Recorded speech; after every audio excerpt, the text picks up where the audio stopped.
Shalom saudara yang dikasih Tuhan. Selamat pagi, senang dan bahagia rasanya karena masih bisa menyapa saudara di pagi yang indah ini. Doa dan harapan saya bahwa saudara semua dalam keadaan sehat, dalam keadaan baik, penuh sukacita diberkati Tuhan untuk sepanjang hari ini. Puji Tuhan saudara, pagi ini kita akan kembali dilawat oleh Tuhan lewat kebenaran firman Tuhan yang kiranya dapat menuntun kehidupan kita di sepanjang hari ini. Namun sebelumnya mari kita berdoa saudara. Bapa di surga, terima kasih untuk kebaikan kasih-Mu yang sudah menyertai kami sepanjang malam, juga sudah menganugerahkan kepada kami hari baru pagi ini. Berkati dan pimpinlah kami oleh Roh Kudus-Mu sehingga kami boleh berjalan dalam kemenangan Kristus di sepanjang hari ini. Dalam nama Tuhan Yesus kami berdoa. Amin. Saudaraku yang dikasih Tuhan, firman Tuhan yang menjadi renungan kita pagi ini saya siapkan dari kitab Amsal pasal 3 ayat 3 dan 4. Saya akan bacakan untuk kita, demikian bunyinya. Janganlah kiranya kasih dan setia meninggalkan engkau, kalungkanlah itu pada lehermu, tuliskanlah itu pada loh hatimu, maka engkau akan mendapat kasih dan penghargaan dalam pandangan Allah serta manusia. Itu yang akan kita renungkan pada pagi hari ini saudara. Topik renungan kita yaitu arti sebuah kesetiaan. Ini yang perlu kita renungkan. Ada sebuah kisah yang sangat bagus untuk kita renungkan pada pagi hari ini, yaitu kisah kehidupan seorang bapak yang bernama Eko Pratomo Suyatno, yang pernah diwawancarai di sebuah stasiun televisi swasta nasional. Dan dalam wawancara itu dia memaparkan semua pengalaman-pengalaman kehidupan yang berhubungan dengan cinta, kesetiaan hidupnya bersama dengan istrinya. Beliau ini adalah Direktur Fortis Asset Management yang sangat terkenal di kalangan pasar modal dan investment saudara. Beliau juga sangat sukses dalam memajukan industri reksadana di Indonesia. Artinya orang ini bukan orang-orang biasa saudara. Dia orang yang hebat. Dilihat dari usianya, dia bukan orang muda lagi. Dia telah berusia 58 tahun. Tetapi tahukah saudara bahwa pada saat artinya selama 25 tahun dia telah merawat istrinya yang sakit lumpuh dan tidak bisa berbuat apa-apa. Hal itu terjadi, keluarga ini dikaruniai 4 orang anak. Dan peristiwa itu terjadi pada saat istrinya melahirkan anak yang keempat. Setelah selesai melahirkan, tiba-tiba kedua kaki istrinya tidak bisa digerakkan.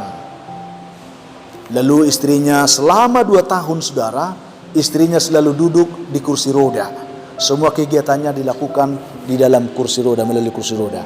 Dalam tahun yang ketiga, menginjak tahun ketiga, ternyata bukan hanya kakinya lagi saudara, akhirnya seluruh tubuhnya menjadi lemas, ya, bahkan terasa tidak bertulang.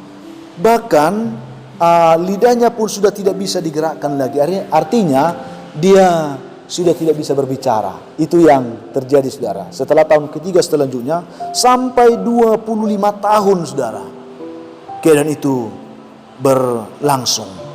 Jadi dalam wawancara itu dia menjelaskan bagaimana Pak Suyatno memandikan istrinya setiap hari, membersihkan kotorannya, menyuapi dia makan, dan mengangkat istrinya ke atas tempat tidur.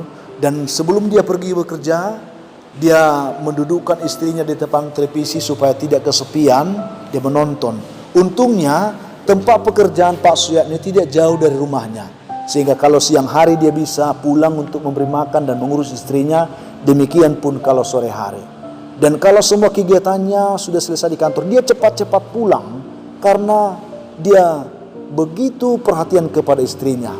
Lalu setelah sore saudara, semua kegiatan selesai, biasanya mereka berdua menonton di depan televisi dan berbincang tentang apa yang dialami oleh Pak Suyatno sepanjang hari.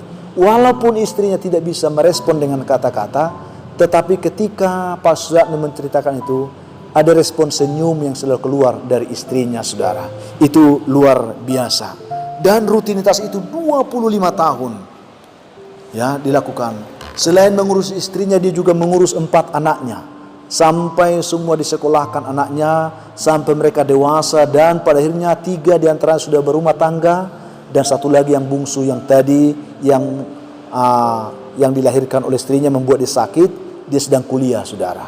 Lalu pada suatu hari keempat anaknya ini, saudara, mereka berkumpul di rumah orang tuanya. Mereka ternyata selama ini mereka melihat bagaimana ayah mereka melakukan pekerjaan yang luar biasa merawat orang tua mereka itu, ibu mereka itu.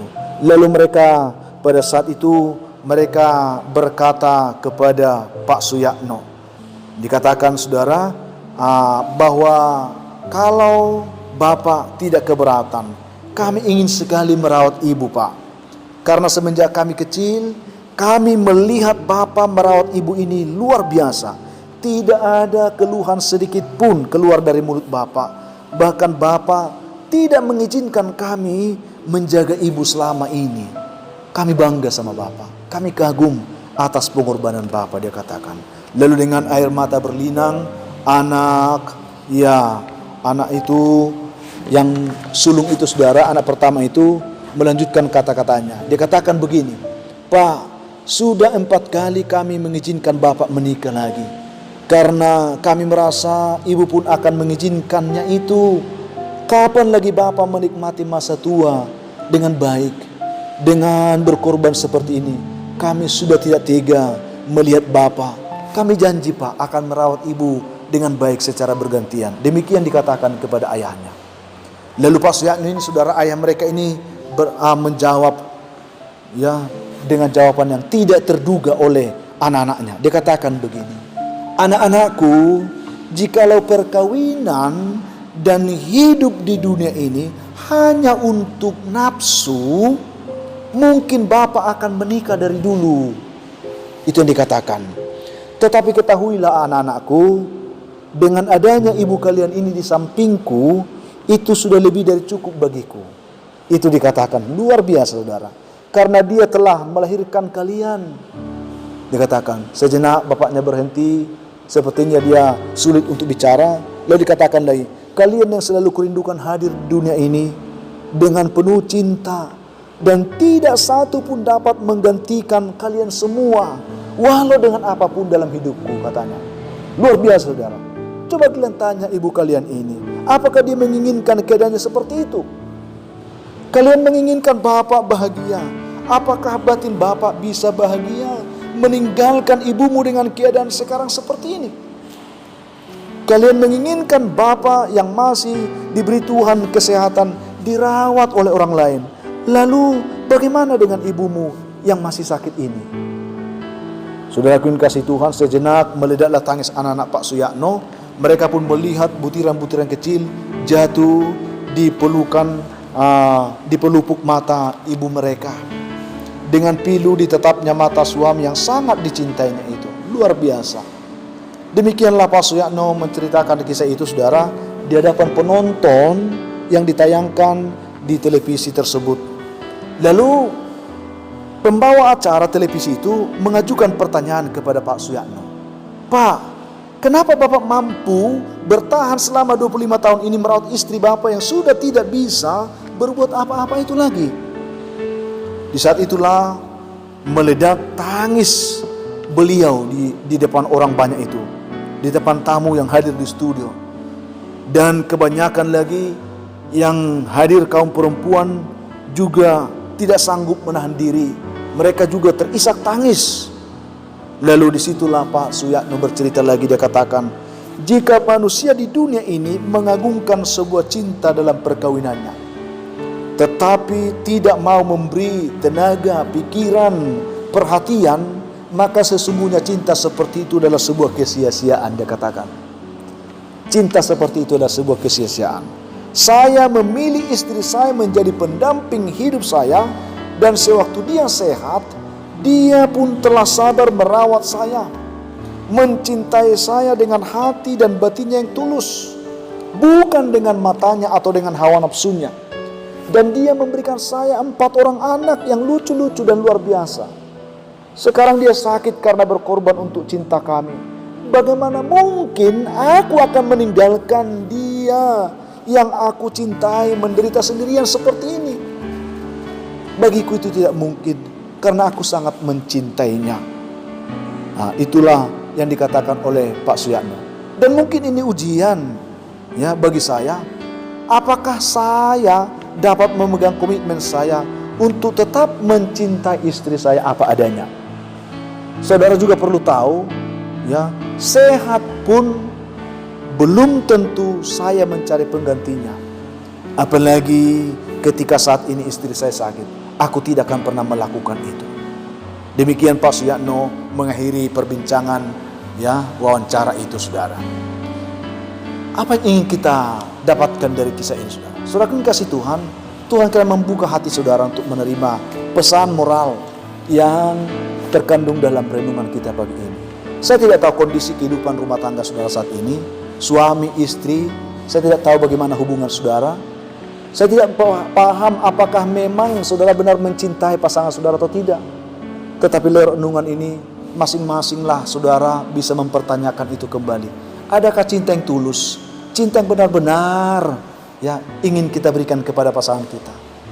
Jika cinta di dunia ini dikatakan tidak mau berkorban, tidak mau memberi, tidak memberi perhatian, maka sesungguhnya itu hanya cinta yang omong kosong, cinta yang sia-sia, tidak ada artinya. Kenapa ini penting bagi kita sebagai orang percaya? Karena Kristus pun menunjukkan kasih-Nya ketika kita berdosa. Dia mati untuk kita, Dia berkorban bagi kita. Jadi kasih itu bukan hanya sebuah ungkapan yang fana, ya, tetapi dia sebuah ungkapan yang bermakna kekekalan, pengorbanan, dan kehidupan saudara. Itu yang saya ingin sampaikan. Jadi kisah ini kiranya dapat mengetuk hati kita tentang arti sebuah kesetiaan dalam, khususnya saudara, dalam kehidupan berumah tangga saudara dan saya. Mari lihat kembali. Saya tidak persoalkan apakah saudara masih muda atau sudah tua. Karena saya melihat orang tua pun banyak yang sudah tidak mencintai pasangannya. Ya, kalau muda sih mungkin karena masih muda, tetapi orang tua pun seharusnya harus menunjukkan bagaimana arti kesetiaan dalam rumah tangga. Supaya itu menjadi teladan bagi anak-anakmu, bagi cucu-cucumu, bagi orang yang ada sekelilingmu. Kalau orang tua saja tidak bisa memberi teladan, bagaimana nasib kehidupan anak-anak kita, anak muda yang di belakang kita? Itu penting saudara. Sehingga lewat renungan ini Tuhan membantu kita semua. Maknailah cinta kasih itu sebagai sebuah pengorbanan yang tulus, sebagai sebuah pengabdian yang betul-betul bermakna bagi diri kita, juga bagi pasangan kita semuanya. Itu sebab firman Tuhan ini katakan tadi bagi kita saudara ketika kita membacanya. Janganlah kiranya kasih dan setia meninggalkan engkau.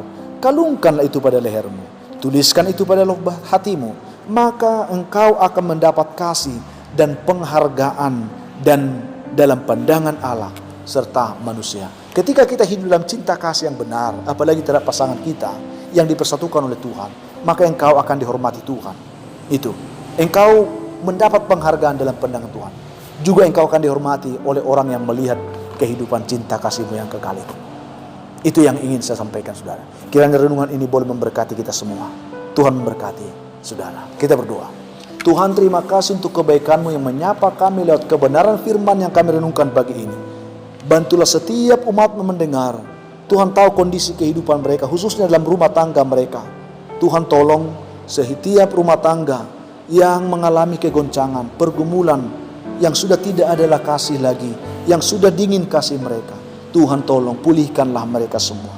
Sehingga kasih yang sungguh dari Tuhan itu mengalir, memulihkan kehidupan rumah tangga masing-masing umat mendengarkan renungan ini. Yang lemah Tuhan kuatkan, yang berbeban berat Tuhan berikan mereka kelegaan, yang dalam kondisi sakit Tuhan pulihkan mereka, yang sedang mencari pekerjaan Tuhan berikan mereka pekerjaan yang baik. Ada beberapa anak Tuhan yang saat ini sedang bergumul untuk itu, berkati mereka semua. Yang mencari jodoh, Tuhan beri mereka jodoh yang baik. Yang mengharapkan keturunan, berkati buah kandungan mereka Tuhan. Masih banyak anak-anak-Mu saat ini yang mengharapkan anugerah Tuhan, khususnya anak-anak kami yang sedang belajar di rumah dalam masa pandemik ini. Beri mereka senantiasa semangat belajar yang baik. Dan anak-anak Tuhan yang lain, umat-Mu yang lain, yang mendengarkan renungan dan doa ini, mengharapkan pertolongan Tuhan. Berkatilah mereka semua. Dalam nama Tuhan Yesus kami berdoa. Amin. Saudaraku yang dikasihi Tuhan, apapun keadaan hidup yang saudara hadapi hari ini, saya ingin katakan tetaplah semangat, jadilah kuat, bersukacitalah senantiasa dalam Tuhan, dan mengucap syukurlah dalam segala hal. Kalau saudara mempunyai beban, pergumulan hidup yang berat, hubungi kami saudara di nomor telepon yang sudah tertera di layar saudara. Kami siap membantu, mendukung saudara dalam doa. Akhirnya saya Pendeta Linti Dongoran, Pendeta GKP Jemaat Khusus Horisan Medan, menyampaikan sampai jumpa di kesempatan yang lain. Tuhan memberkati saudara. Shalom.